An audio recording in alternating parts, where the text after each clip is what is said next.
கோழி வளர்க்கும் நண்பர்கள் அனைவருக்கும் வணக்கம்.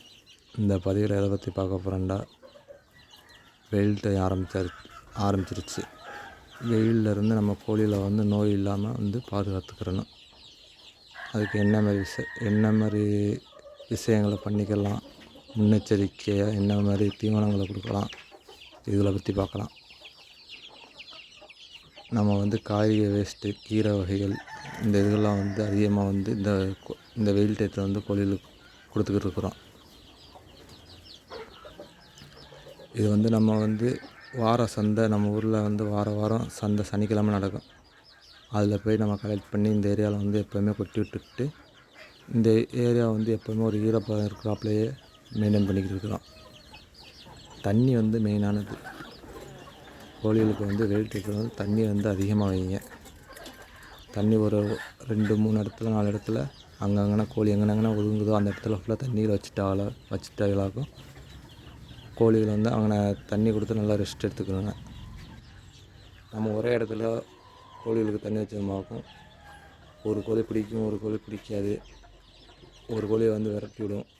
அந்த மாதிரி பிரச்சனைகள் வரதுனால ஒரு 2-3 இடத்துல தண்ணிகள் அதிகமாக வச்சுருங்க. அப்போ எல்லா கோழிகளுமே தண்ணி குடிக்கும்.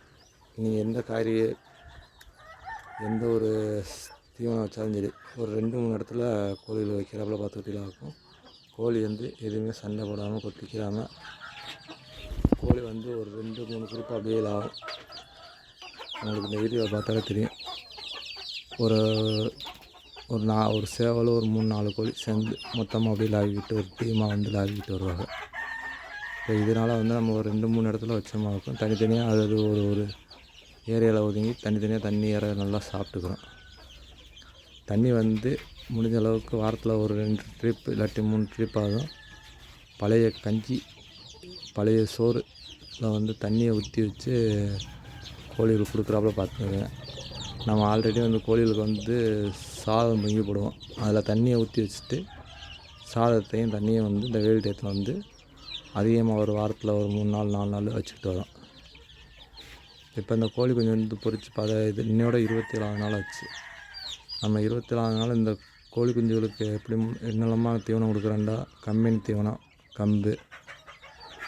ரெண்டாவது காய்கறிகளை நல்லா தேங்காய் துருவி கோழி குஞ்சுகளுக்கு போட்டோமாக்கு நல்லா சாப்பிடுது.